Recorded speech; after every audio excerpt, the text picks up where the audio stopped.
오늘 하나님께서 우리에게 주신 말씀은 신약 성경 야고보서 2장 1절로 13절의 말씀입니다. 야고보서 2장 1절로 13절의 말씀을 봉독합니다. 내 형제들아, 영광의 주 곧 우리 주 예수 그리스도에 대한 믿음을 너희가 가졌으니 사람을 차별하여 대하지 말라. 만일 너희 회당에 금가락지를 끼고 아름다운 옷을 입은 사람이 들어오고 또 남루한 옷을 입은 가난한 사람이 들어올 때 너희가 아름다운 옷을 입은 자를 눈여겨보고 말하되 여기 좋은 자리에 앉으소서 하고 또 가난한 자에게 말하되 너는 거기 서 있든지 내 발등상 아래에 앉으라 하면 너희끼리 서로 차별하며 악한 생각으로 판단하는 자가 되는 것이 아니냐. 내 사랑하는 형제들아, 들을지어다. 하나님이 세상에서 가난한 자를 택하사 믿음에 부요하게 하시고 또 자기를 사랑하는 자들에게 약속하신 나라를 상속으로 받게 하지 아니하셨느냐. 너희는 도리어 가난한 자를 업신여겼도다. 부자는 너희를 억압하며 법정으로 끌고 가지 아니하느냐. 그들은 너희에게 대하여 일컫는 바 그 아름다운 이름을 비방하지 아니하느냐. 너희가 만일 성경에 기록된 대로 내 이웃 사랑하기를 내 몸과 같이 하라 하신 최고의 법을 지키면 잘하는 것이거니와 만일 너희가 사람을 차별하여 대하면 죄를 짓는 것이니 율법이 너희를 범법자로 정죄하리라. 누구든지 온 율법을 지키다가 그 하나를 범하면 모두 범한 자가 되나니 간음하지 말라 하시니가 또한 살인하지 말라 하셨은즉 내가 비록 간음하지 아니하여도 살인하면 율법을 범한 자가 되느니라. 너희는 자유의 율법대로 심판받을 자처럼 말도 하고 행하기도 하라. 긍휼을 행하지 아니하는 자에게는 긍휼 없는 심판이 있으리라. 긍휼은 심판을 이기고 자랑하느니라. 아멘. 오늘은 우리가 주님께로부터 받은 우리의 소명을 야고보서를 통해서 공부하는 시간, 네 번째 시간입니다. 오늘은 사람을 차별하지 말라라고 하는 하나님의 말씀에 대해서 우리가 같이 생각을 해보도록 하겠습니다. 사별을 차별하지 않는 것이 좋다는 것은 누구나 다 알고 있지만 살면서 그것을 실천하는 일은 그렇게 쉽지는 않습니다. 차별하면 안 된다는 것을 알면서도 우리는 차별의 생활을 늘 벗어날 수는 없는 것 같습니다. 그 이유는 우리가 개인 너무나도 다른 삶을 살고 있기 때문에 그렇습니다. 생각도 다르고 또 목표도 다르고 살아가는 방식도 다 다릅니다. 그래서 부부간에도 갈등이 있을 수가 있고 또 가족 안에서도 서로 생각하는 것이 달라서 많은 갈등을 느낄 때가 있습니다. 성경은 우리에게 긍휼을 베풀어라, 평등하게 대하라 라고 이렇게 말씀을 계속해서 하고 계시는데 왜 그 말씀이 반복적으로 계속 우리에게 들려지는가 하는 것을 눈치채실 수 있어야 합니다. 하나님께서 우리에게 말씀하실 때 민족과 민족 사이에 평등하게 대하라, 나라와 나라 사이에 긍휼을 베풀라라고 얘기하시질 않습니다.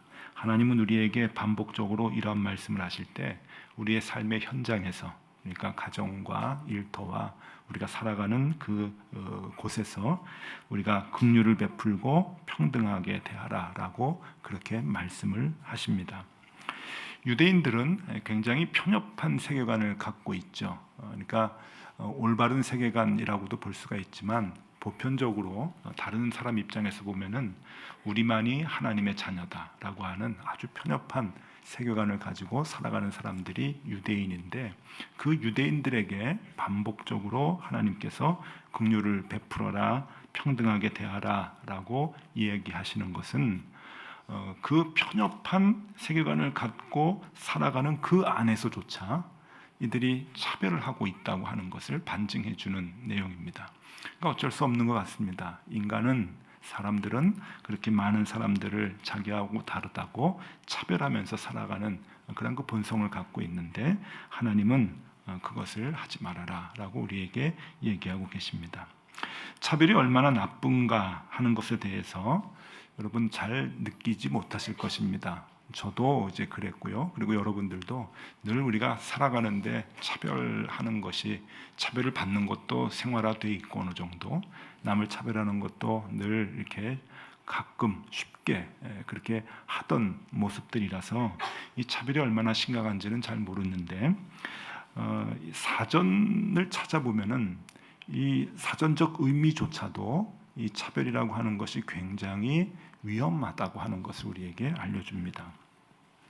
제가 웬만해서는 좀 이렇게 사전 찾아본 거를 그냥 이렇게 말씀으로 드리겠는데, 제가 좀 너무 충격을 받아서 글로 같이 좀 이렇게 보는 게 좋을 것 같다는 생각이 듭니다. 차별의 사전적 의미입니다. 한번 같이 보시죠.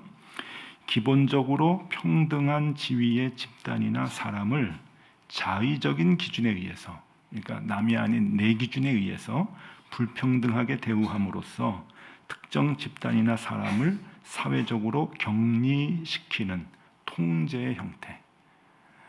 무섭죠? 이게 이제 차별이라고 하는 겁니다. 우리가 생각하는 것보다 훨씬 더 개념이 굉장히 좀 무서운 그런 그 개념입니다. 그래서 일반적으로 차별을 받는 사람들의 실제 행동과는 거의 무관하거나 전혀 관계없는 생각에 근거하여 열등성을 부여하는 제도화된 관행을 통해서 이 차별이 이루어진다.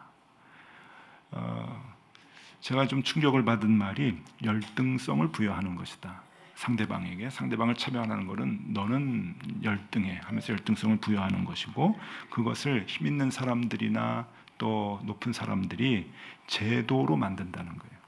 아주 못됐죠. 이것은 하나님 입장에서 생각할 때는 엄청난 이 범죄입니다. 그래서 하나님은 우리 인간을 창조하시고 우리 모두를 하나님의 자녀로 삼으셨는데, 그 자녀들 사이에서 열등성을 부여하고 그것을 제도화시켜서 사회로부터 격리시키려고 하는 행위들은 하나님 입장에서는 참지 못하는 아주 못된 죄악이다라고 하는 것입니다. 인간은 스스로 경쟁에서 이기려고 하는 본능이 있기 때문에 남보다 높아지려고 하는 유혹을 떨치기가 참 어렵습니다. 남보다 우위에 오르는 방법은 두 가지가 있는데, 하나는 내가 노력해서 올라가는 방법이고, 또 하나는 남을 깎아내리는 방법입니다. 어느 게 더 쉬울까요? 몰라서 대답 안 하시는 건 아니죠? 남을 깎아내리는 게 훨씬 쉽습니다. 남을 깎아내리는 방법을 그래서 사람들은 많이 사용을 합니다. 살아가면서 차별을 하지 않는 것이 쉽지는 않지만, 저는 오늘 여러분들에게 차별하지 마십시오, 이것이 하나님의 명령입니다 라고 얘기를 하면 한두 주는 여러분들이 기억하고 차별 안 하려고 애를 쓰시겠지만, 그거 외에는 큰 효과가 없을 거라 생각이 좀 듭니다. 우리가 말씀을 늘 갖고 살지만 말씀대로 실천하기가 참 어렵기 때문에 그래요. 그래서 저는 오늘 이 말씀을 통해서 차별하지 마십시오라고 말씀드리기보다는 차별을 하게 되는 원인을 우리의 삶 속에서 제거해 나가는 그 노력이 더 필요하다고 생각이 돼서 사람을 차별하지 않게 되는 두 가지 원리를 여러분들에게 좀 말씀드리고자 합니다. 그래서 그 원리를 좀 알면은, 그 성경적인 원리를 우리가 좀 알면은 생활하다가 차별하고 싶은 마음이 좀 들을 때 도움이 좀 되시지 않을까 하는 생각이 드는 것이죠. 그냥 한두 주 요 말을 기억을 하는 범위 내에서 차별하지 않는 것을 애쓰는 것이 아니라, 우리가 하나님 앞에 가는 그날까지 생활을 하면서 차별하지 않기 위한 우리의 그 삶의 그 모습들을, 그 원리들을 우리가 좀 기억해 나가고 또 그 원리대로 살아가는 것이 좋겠다 하는 생각을 합니다. 그래서 두 가지 오늘 도움이 되는 말씀을 드리고자 합니다. 첫 번째를 말씀드리기에 앞서서 이야기를 하나 해드리겠는데, 몇 해 전에, 그러니까 2014년에 마음을 열어주는 101가지 이야기라고 하는 책이 번역이 돼서 시중에 나왔습니다. 이것은 여러 사람들이 쓴 따뜻한 글을 모아서 편집을 한 그런 그 책인데, 그 글 안에 댄 클라크라고 하는 사람이 쓴 글이 좀 많이 들어가 있습니다. 이 댄 클라크라고 하는 사람의 글은 또 이 다른 책도 좀 내고 이제 그러신 분인데, 책을 보면 좀 따뜻해요. 이 분이 이 책 안에 강아지와 소년이라고 하는 글을 이제 그 사람의 글을 이제 편집해서 올렸는데 이 강아지와 소년이라고 하는 내용을 여러분들에게 그 짧은 글을 그대로 좀 읽어드리겠습니다. 한번 들어보시죠. 한 가게 주인이 문 앞에 강아지 팝니다라고 써붙였다. 지나가던 한 소년이 물었다. 강아지 한 마리에 얼마씩 팔아요? 30달러에서 50달러 사이에 판단다. 어린 소년은 주머니를 뒤져 동전 몇 개를 꺼냈다. 지금 저한테는 2달러 37센트밖에 없거든요. 그래도 강아지 좀 구경할 수 있을까요? 아저씨? 가게 주인은 미소를 지으면서 가게 안쪽을 향해 휘파람을 불었다. 그러자 그의 아내가 털실 뭉치처럼 생긴 강아지 5마리를 가게 안으로 들여보냈다. 그런데 한 마리가 다른 강아지들보다 눈에 띄게 뒤처져서 달려왔다. 소녀는 얼른 그 절뚝거리는 강아지를 가리키며 저 강아지 어디가 아픈가요? 가게 주인이 대답을 했다. 이 강아지는 선천적으로 엉덩이 관절이 이상이 있단다. 그래서 평생 절뚝거리면서 살 수밖에 없지. 설명을 듣던 소녀는 갑자기 흥분된 얼굴로 이렇게 말했다. 저 이 강아지 사고 싶어요. 가게 주인이 말했다. 아니다. 불구가 된 강아지를 돈 받고 팔 수는 없어. 내가 정말로 이 강아지를 원한다면 그냥 가져가거라. 소녀는 매우 당황했다. 그는 가게 주인의 눈을 똑바로 쳐다보며 이렇게 말했다. 전 이 강아지를 공짜로 가져가고 싶지 않아요. 이 강아지도 다른 강아지들처럼 똑같은 가치를 지닌 강아지예요. 그러니 전부 내겠어요. 사실 지금은 2달러 37센트밖에 없지만 강아지 값을 다 치를 때까지 매달 5센트씩 가져다 드릴게요. 가게 주인은 다시 고개를 가로저었다. 이런 강아지를 너한테 돈 받고 팔 수는 없어. 그 말을 듣자 소녀는 몸을 숙여서 자기가 입고 있는 바지 한쪽을 걷어올리기 시작을 했다. 그리고는 금속 교정기로 지탱되고 있는 자신의 왼쪽 다리를 가게 주인에게 보여주었다. 아저씨, 저도 한쪽 다리가 아파서 다른 아이들처럼 달릴 수가 없어요. 그러니 이 강아지에게는 자기를 이해할 줄 아는 그런 사람이 필요할 거예요. 아이의 말에 가게 주인은 아무 말도 할 수 없었다. 끝. 예. 따뜻하죠? 예. 5마리 강아지 중에 아파서 잘 뛰지 못하는 강아지를 차별하지 않는 아이의 마음, 차별하지 않을 수 있는 그 마음은 어디에서 왔을까? 여러분, 이게 첫 번째 원리입니다. 그것은 아픈 경험이라는 거예요. 첫 번째 원리. 아픈 경험은 우리를 성숙하게 만든다. 여러분, 우리가 생각을 할 때 뭐 그럴 수 있지, 뭐 그렇게 생각을 하겠지만 우리의 아픈 경험들이 사람을 차별하지 않게 된다는 것은 그것은 하나님이 쓰시는, 하나님이 사용하는 논리입니다. 하나님은 그냥 아무거나 논리적으로 이렇게 얘기하시지 않죠. 하나님은 그 논리로 우리를 가르치시는 거죠. 출애굽기 23장 9절에 보면은 너는 이방 나그네를 압제하지 말라. 너희가 애굽 땅에서 나그네 되었은즉 나그네의 사정을 아느니라. 하나님이 이스라엘 사람들에게 나그네를 용납하고 나그네를 대접하라. 자꾸 얘기를 하시죠. 연약한 사람을 너희들은 끌어안아줘야 된다. 그 원인 이유가 뭔지 아십니까? 너희도 옛날에 그랬지 않느냐 하는 거예요. 너희가 그런 아픈 경험을 가지고 있지 않느냐. 그렇기 때문에 너희도 그런 사람들을 용납하고 차별하지 말아야 된다라고 하는 것이 하나님의 말씀입니다. 하나님이 이스라엘 백성에게 차별하지 말라고 명령을 하신 근거는 그 너희도 차별을 받았던 경험이 있었기 때문이다라고 하는 것이죠. 그래서 하나님의 마음은 이런 겁니다. 그래, 차별받으니까 어떠냐? 괴로웠지? 그래서 너희들 나한테 눈물 흘리면서 애통하면서 그렇게 부르짖었잖아. 그래서 내가 너 도와줬지. 그러니까 이제 너도 다른 사람들을 차별하지 말거라 라고 하는 것이 하나님의 말씀입니다. 그러면 우리는 언제나 늘 삐딱해가지고 이러한 생각을 또 하나님께 얘기할 수 있죠. 그러면 아픈 경험을 해본 사람은 차별을 안 해도 아픈 경험이 없는 사람은 차별해도 되겠네요. 이런 또 삐딱한 마음이 우리에게 있는데 하나님은 여기에 대해서 아주 단호하게 말씀을 하십니다. 아니다. 우리는 다 남을 이해할 만큼의 아픔을 모두 가지고 있는 것이다 라고 이야기를 하시는 거죠. 우리의 아픈 경험들은 남들을 이해하지 못할 만큼 가치가 없는 것이 아닙니다. 제가 당했던 아픔이나 여러분들이 경험했던 그 고통들이 다 크고 작은 것들이 있고 다 다를 것입니다. 모양도 다를 텐데 하나님은 우리가 지금껏 당해왔던 많은 아픔과 어려운 그 경험들을 다른 사람들을 용납하고 다른 사람들을 차별하지 못할 만큼, 용납하지 못할 만큼, 이해하지 못할 만큼 그것이 적은 아픔이 아니라고 말씀하시는 것이죠. 우리는 우리가 당한 그 아픔을 가지고 많은 사람들을 다 끌어안고 이해할 수 있다고 하는 겁니다. 우리의 아픔을 겪었다는 것을 거꾸로 말하면 우리의 고난의 경험은 사람을 차별하지 말라는 하나님의 가르침일지도 모릅니다. 그래서 여러분 요즘 사회 곳곳에서 갑질을 많이 한다고 걱정의 소리가 많이 나오는데 아마 이 옛날에 야고보 사도가 요즘 사람으로 이 야고보서를 썼다면은 차별하지 말아라 하지 않고 갑질하지 말아라 아마 그랬을 것 같아요. 곳곳에서 갑질을 많이 하는데 힘 있는 사람들 또 경험을 먼저 하고 어른들은 이런 얘기를 많이 합니다. 야 옛날에 난 다 했어. 뭘 그거 가지고 그래. 젊은 사람들한테 그렇게 얘기들 많이 하는데 그런 젊은 사람들은 뭐라 그러죠? 젊은 사람들은 그걸 가지고 꼰대라 그럽니다. 예, 아주 어려운 학술 용어죠. 예.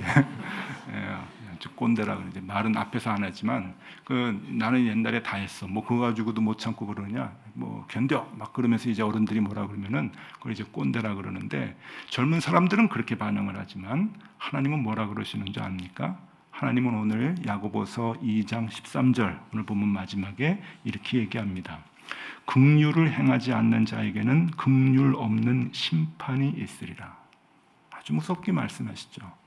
너희 경험을 했던 것은 똑같은 경험하는 사람들을 차별하지 말고 용납하라고 너희가 경험을 한 건데 너희가 계속 갑질을 하고 그것을 나는 경험했는데 너희들은 그것도 못 견뎌 그러고 그것을 경험하라고 하면은 나는 너희들을 용납하지 못하겠다.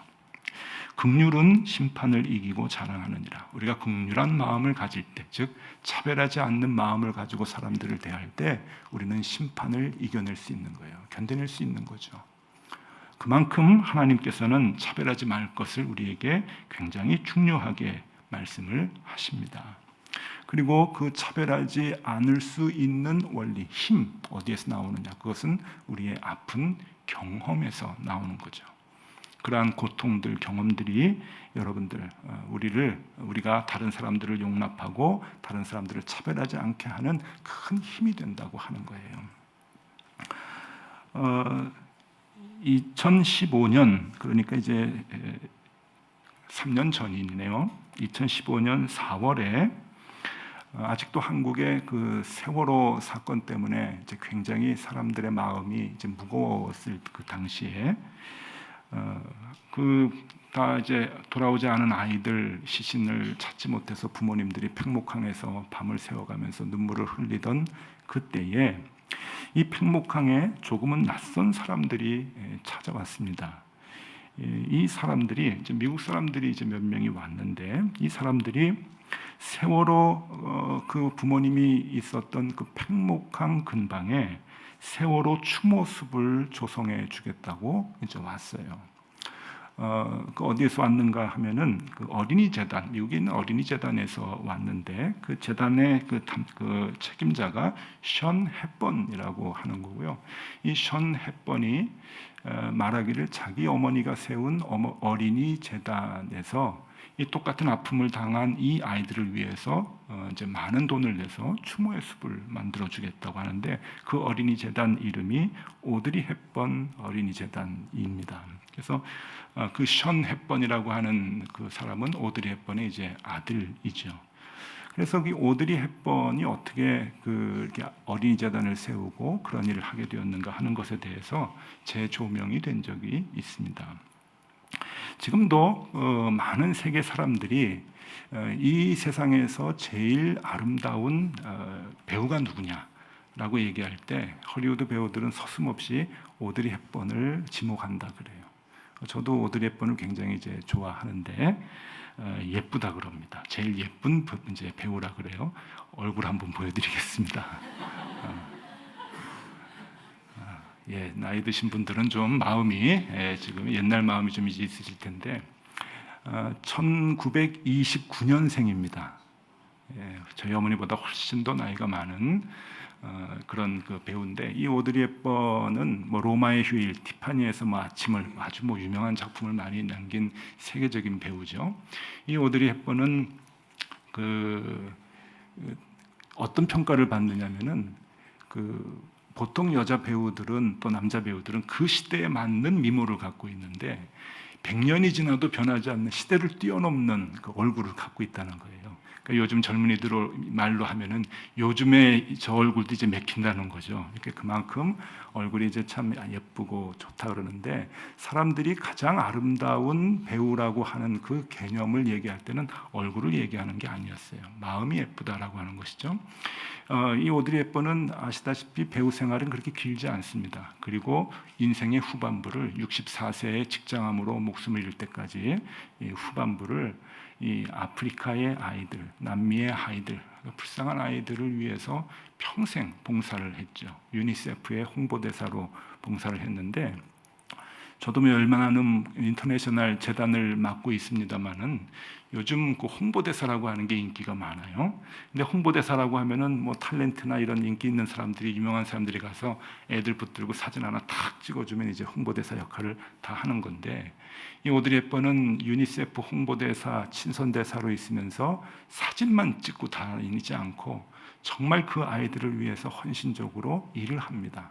그래서 인생의 후반부 그것이 자기의 직업일 정도로 그 일을 열정적으로 일을 해서 유니세프를 크게 하는 아이들을 돕는 그 재단으로 만들죠. 그 기구로 만드는데 일조를 합니다. 그 사진들을 좀 몇 장 보여드리면은요.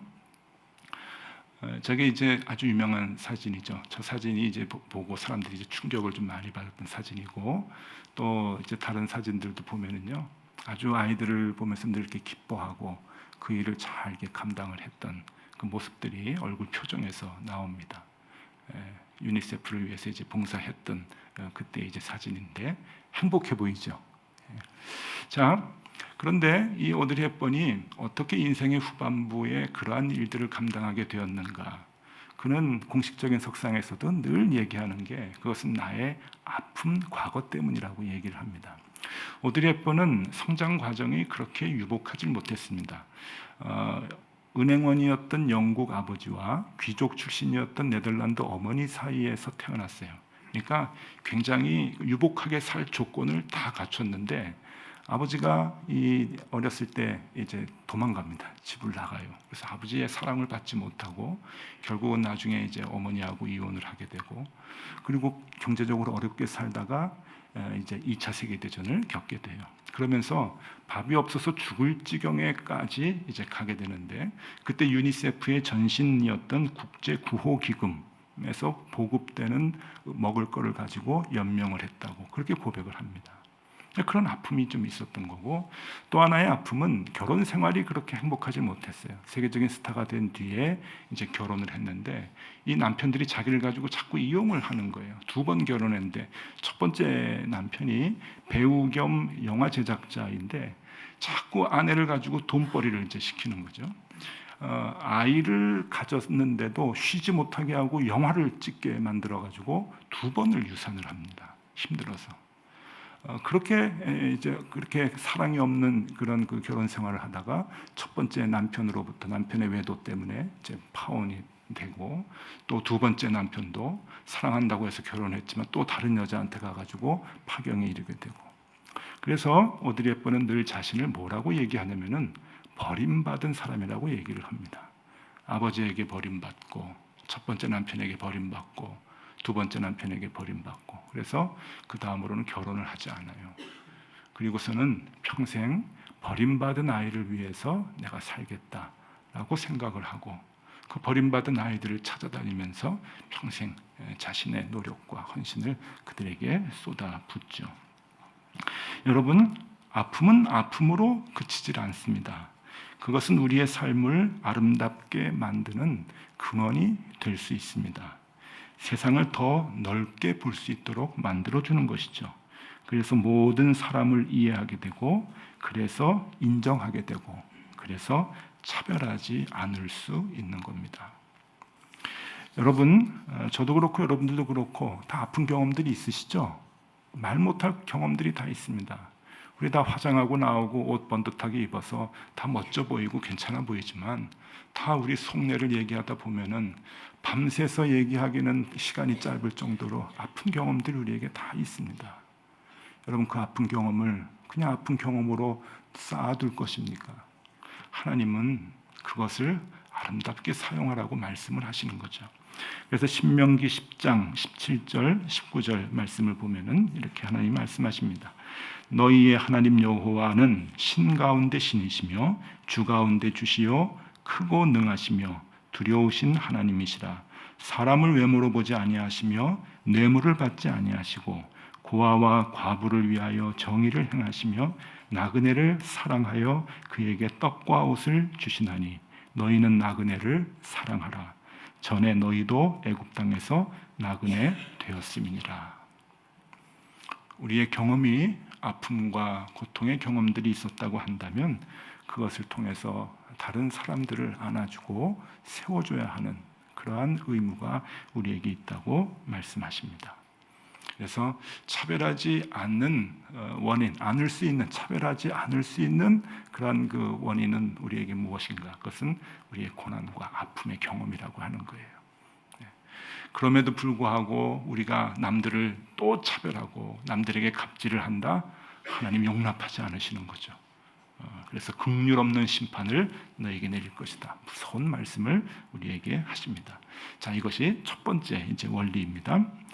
두 번째, 우리가 차별하지 않을 수 있는 그 원리 두 번째는 문제를 먼저 하나 드리겠는데, 우리 차별 때문에 사회 곳곳에서 이제 몸살을 앓고 있죠.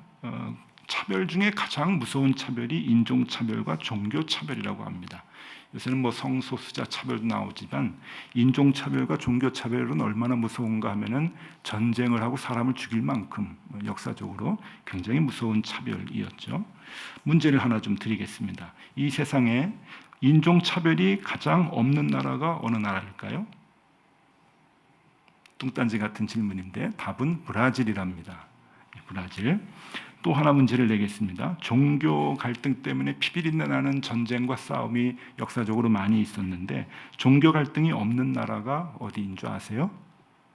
대한민국이랍니다. 예. 자, 브라질이 인종차별이 없고 대한민국에 종교차별이 없는데 공통점이 있어요. 뭔지 아세요? 다 가족들이 서로 다르답니다. 여러분 이제 추석 명절에 이제 친지들 만나시죠? 그러면 다 기독교인들이죠? 안 그래요. 우리 이모, 우리 당숙은 어느 절 세우신 분이에요. 살아계신 보살이에요. 이런 분도 계시고, 우리 고모부는 목사님이에요. 이러기도 하고요. 우리 저 먼 오천 당숙은 천도교 지금 다니고 계세요. 다 다릅니다. 그런데도 종교 싸움이 왜 안 일어나는 줄 아세요? 불교와 기독교, 천주교 다 수가 만만하지 않게 다 있잖아요. 그런데도 왜 전쟁이 나지 않느냐? 그건 가족들 간에 다 서로 다르기 때문에 그래요. 다시 말해서 가족 안에 서로 다른 종교들이 있기 때문에 전쟁이 날 수가 없는 거예요.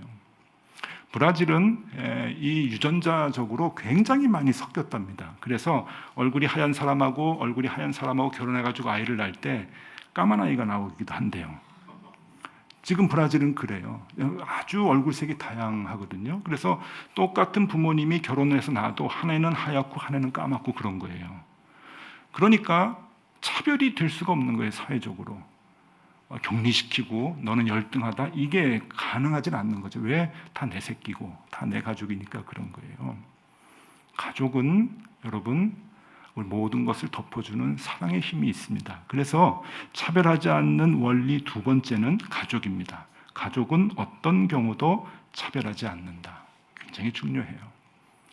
여러분, 이 세상에서 장애인들을 가장 차별하지 않는 나라가 어딘지 혹 아십니까? 의외로 중국입니다. 왜 그런 줄 아세요? 중국의 옛날에 등소평의 큰아들이 척추장애자였어요. 평생 휠체어를 타고 다니는 장애를 갖고 있는 분인데 이분이 장애인에 대한 모든 정책을 다 감당을 했습니다. 그래서 중국에서는 장애인들이 창피하지 않았어요. 장애인들이 떳떳하게 생활을 했었어요. 지금은 잘 모르겠습니다. 등소평이 정권을 잡았을 때는 적어도 그랬었죠. 그게 아직도 중국에서는 이렇게 내려오는데, 우리가 누구인가라고 하는 그 정체성을 확신하게 할 때, 우리가 그리스도 안에서 한 가족이다라고 하는 그 정체성을 가지고 있을 때, 우리는 가족이라고 하는 것 때문에 우리는 차별을 하지 않게 된다고 하는 것이죠. 거꾸로 얘기하면은 우리가 가족이라고 하는 정체성이 없을 때, 그리스도 안에서 한 가족, 하나님의 자녀라고 하는 그 개념이 없을 때 거기서부터 차별이 나오는 거예요. 사도행전 11장 25절 26절에서는 아주 중요한 개념을 우리에게 가르쳐 주는데, 바나바가 사울을 찾으러 다소에 가서 만남에 안디옥에 데리고 와서 둘이 교회에 1년간 모여 있어 큰 무리를 가르쳤고, 제자들이 안디옥에서 비로소 그리스도인이라 일컬음을 받게 되었더라. 11장 26절 사도행전, 굉장히 우리가 많이 아는 내용이에요. 우리가 그리스도인이라고 하는 칭호를 언제 받았지? 그러면은 사도행전 11장 26절에 안디옥에서 옛날에 받았습니다. 이제 그걸 많이 생각을 하죠. 그래서 이 11장 6절을 보면은 우리가 중요하게 생각하는 단어는 한 두 가지입니다. 하나는 그리스도인이라고 칭함을 받았다 하는 거하고, 또 하나는 안디옥이다라고 하는 이 두 가지를 중요하게 생각하지만, 사실 신학적으로 보면은 그 두 단어보다 더 중요한 단어가 있어요. 그것은 일컬음을 받게 되었더라라고 하는 말입니다. 일컬음을 받게 되었더라. 이게 키레마티사이라고 하는 헬라어인데, 이 일컬음을 받게 되었다라고 하는 것은 의미가 있어요. 보통 말하고는 좀 달라요. 어떤 애가 좀 바보같이 행동을 해서 엄마가 막 화가 났어요. 야, 네가 그렇게 바보같이 행동을 하니까 동네 사람들이 너 보고 다 바보라 그러지 라고 얘기할 때, 동네 사람들이 너 보고 바보라 그러더라, 바보라 일컬음을 받았더라 할 때 쓰는 단어가 아니에요. 이거는 그런 단어는 따로 있습니다. 헬라어에서 이 키레마티사이라고 하는 이 단어를 쓸 때는 어떤 때냐면 아주 극히 드문 예로 쓰이게 되는데, 이것은 여성이 남자와 결혼을 했을 때 성이 바뀌는 걸 얘기하는 거예요. 이름이 바뀌는 거죠. 우리나라는 이름이 안 바뀌죠. 성도 안 바뀌고. 제가 일본에 있을 때 일본 이렇게 주부들, 여자 집사님들 교회 집 오셨는데 한국 여자들 보면 너무 부럽대요. 이름이 안 바뀌니까. 자기네들은 뭐 미국하고 똑같이 결혼하면은 그냥 성이 확 바뀌어 버리니까 익숙하지 않다는 거예요. 그래서 성이 바뀌어가지고 불려지는 거예요. 성이 바뀌어가지고 불려질 때 키레마티사이라고 하는 단어를 씁니다. 그러니까 안디옥에서 처음으로 사람들이 그리스도인이라고 일컬음을 받았다라고 하는 것은 그리스도와 함께 결혼을 했다고 하는 뜻이 되는 거예요. 그때 단어를 써주는 거예요. 그리고 또 한 경우에 이런 단어를 쓰는데, 아버지가 아이를 낳았을 때 그 아이의 이름이 아버지의 이름으로 되는 거죠. 그러니까 여러분들이 갖고 계시는 김씨, 이씨, 박씨, 최씨를 다 여러분들이 선택해서 가지신 거죠? 아닙니다. 우리는 그냥 선택된 게 아니고, 우리가 선택한 게 아니고 그냥 받아가지고 나온 거예요. 그래서 태어나서 생활하다 보니까 내 성이 있는 거죠. 그래서 사람들이 불러주는 거고, 그래서 그것을 키레마티사이라고 얘기를 합니다. 그러니까 우리가 그리스도인이라고 하는 것은 그리스도와 연합해서 가족이 되었다는 거예요. 다시 말해서 우리는 하나님의 한 자녀라고 하는 그 아이덴티티를 얘기해 주는 말씀이 사도행전 11장 26절이라는 거죠. 안디옥에서부터 불려졌다가 중요한 게 아니에요. 우리는 옛날에 초대교회 때 그리스도의 한 가족이 되었다라고 사람들이 인식했다는 거예요. 우리가 그리스도인이라고 하면은 하나님의 자녀인 것이죠. 하나님이 우리의 아버지이신 것이죠. 하나님이 우리의 아버지이시고 우리가 자녀이기 때문에, 여러분 조금 전에도 얘기했지만 자녀들은, 한 가정은 차별할 수가 없어요. 공부 좀 잘하는 아이가 있고 공부 못하는 아이가 있는데 야단은 좀 칠 수 있겠죠. 그러나 그 사랑의 크기가 차별이 없어요. 조금 편안하게 사는 아이도 있고 결혼해가지고 조금 힘들게 사는 자녀도 있고 그러면 여러분 차별이 되죠? 아닙니다. 다 똑같은 사랑을 가지고 부모님은 자녀들을 대하게 되는 거예요. 그것을 얘기하는 거죠. 우리의 정체성이 그리스도인이다, 하나님의 자녀다라고 하는 그 정체성이 분명하면 분명할수록 우리는 밖에 나가서 사람들을 차별하지 않게 되는 거예요. 거꾸로 얘기하면 믿음은 있다고 얘기하지만, 내가 교회에서 집사요 권사요 말은 하지만 정말 내가 하나님의 자녀라고 하는 그 믿음이 내 삶 속에서 드러나지 않을 때 차별하고 갑질하고 그렇게 살아가는 거예요. 왜? 남들이 형제로 자매로 보이질 않으니까 그러는 거죠. 두 번째 원리입니다. 남을 차별하여 내가 높아지려고 하는 마음을 어떻게 없앨 수 있을까? 오늘 두 가지 말씀을 드렸습니다. 내 삶의 아픈 경험들을 기억을 하면 우리는 남들을 차별하지 않게 되고, 또 우리가 하나님의 자녀라고 하는 것을 분명하게 알게 되면 우리는 남들을 차별할 수 없게 되는 것이죠. 이 두 마음 우리가 늘 기억하시고 간직하셔서 우리가 살아가는 동안 내 주변에 있는 사람들을 용납하고 사랑하고 세워주면서 하나님의 자녀로서의 삶을 사는 저와 여러분들이 다 되실 수 있기를 바랍니다. 기도하겠습니다. 주님, 남을 차별하여 내가 높아지려는 우리의 악한 마음에 하나님의 진노를 볼 수 있는 눈을 허락하여 주시옵소서. 나의 괴롭고 아팠던 과거의 경험들이 오히려 남을 무시하는 복수의 삶으로 변하지 않도록 하나님, 우리의 마음이 언제나 하나님을 품을 수 있게 인도하여 주시옵소서. 우리가 다 그리스도 예수의 피로 한 가족을 이뤘음을 우리의 삶으로 드러내게 하여 주시옵소서. 예수 그리스도 이름으로 기도드리옵나이다. 아멘.